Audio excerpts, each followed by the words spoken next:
Alright, hello guys, welcome back to another video. Today we're going for Chicago. I'm Chicago, so hit the comment down below, hit the thumbs up button, turn on notifications, and subscribe. So let's get on to it. Over the end line.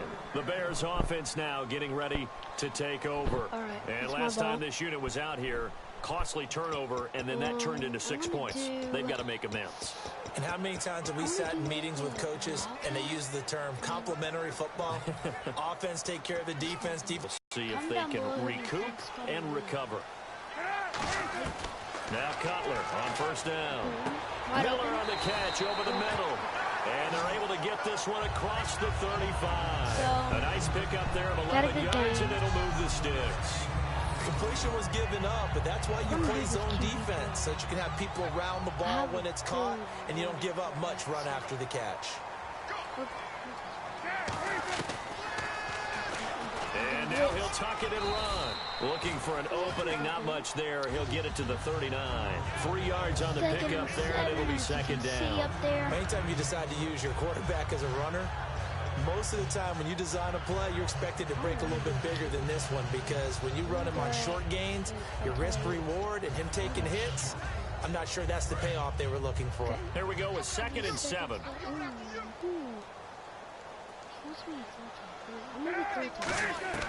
On 2nd down, here's Cutler. And the Broncos get there and take him down. That winds up pushing him back 11 yards on the sack. And that'll bring up 3rd. And the Broncos go to a nickel set on 3rd down. Yeah, they've got an extra DB out there. Now Cutler on 3rd and long. Flushed out right. It's brought in by first down. And he brings this up to the 46. Good enough for the first. They call it a gain of 19, and it moves the chains. Looked like the defense put pretty good pressure on him, but he's able to flush out to his right to try and evade people. On the run, had to get on his horse. Still accurately throws a nice pass for a first down.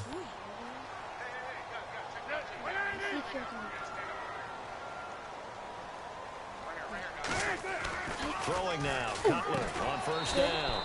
And Miller with it over the middle. 5 yards on the catch there, brings up 2nd down. They gave up the completion there, but this is what zone defenses count on. Catching the ball and not much run after the catch.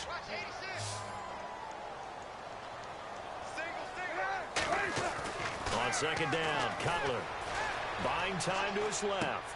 This caught by Royal. And he'll go down inside the 45 before going out of bounds.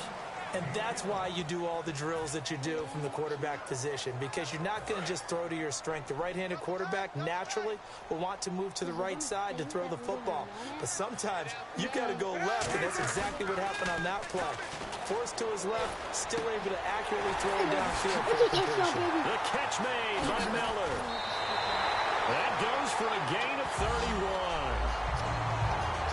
As we continue to advance in the NFL, as people continue to scout players, they really don't care as much about body types as they care about those guys who can make people miss, run through tackles, and gain all that additional run after catch.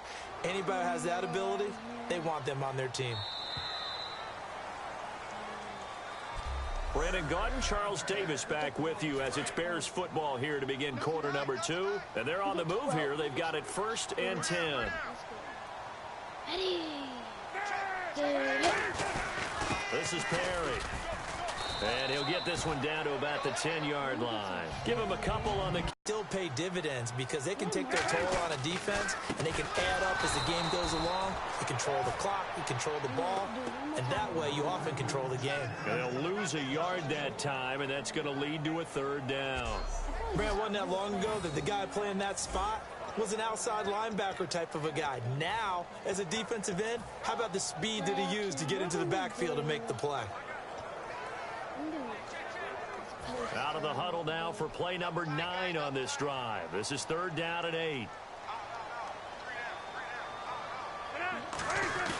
Play action. Cutler. Into a double team, and it's intercepted. And how about this? It's the other Brandon Marshall that picks it off. And a big turnover there as his guys will get the football back. He violated a big-time no-no in throwing that pick. Rolling right, throwing across his body. And you know that your dad taught you that in the backyard when you were a tyke. Yep. Don't do it. The problem, every now and then you get away with it. This time, not the case. Now Anderson, and he will forge his way forward only up to the 2-yard line. 2 yards on the carry there. It'll be second down. Well, he got what he could there, just trying to move forward and gain a little bit of yardage and create some space. You know the pressure is going to be tough defensively. I'm just going to keep blocking because they run it again with Anderson. And he was very fortunate there to get out of his end zone. He maybe got back to the 2-yard line. They'll lose a yard, and it brings up third. We talk all the time about how important it is to have leverage in blocking. It's also a big part of policing up gaps. Did you move someone out of the A gap? Did you move them out of the B gap in order to create space for your guy to run? In this case, all those gaps were shut down. Yeah, the movement was defensive, and they got him for a loss. Hillman, no gain on the play there. A nice job defensively, and it likely forces a punt situation on fourth. Defense does their job here, and now for the punter and the special teams unit, a nightmare. You're snapping from your own 1-yard line. And that job they did, no leverage for the offense. They got underneath, held their ground, so now they're trying to punt it away. If you're the punter, what's the first thing? Don't step out the back of the end zone because then you give up a safety. Yeah, you got to remember to catch the football first, though. Oh, yeah, you're right. That does come into play, doesn't it? We'll call that a 49-yard punt, but a net of just 39 following the 10-yard return. And it'll be a short field for the Bears as they take over 1st and 10. Now the Bears offense ready to take over again. Looked like they had something going last drive. Then the interception happened. Will they recover? The memory they need to keep with them is that they did have something going. They were moving the ball on offense, had a nice sequence going. Don't worry about the other part. You can't get that back. Let's go back to what you were doing well before. That guy will. And now look at this. No! Big gain, but a fumble. It's picked up by the Broncos.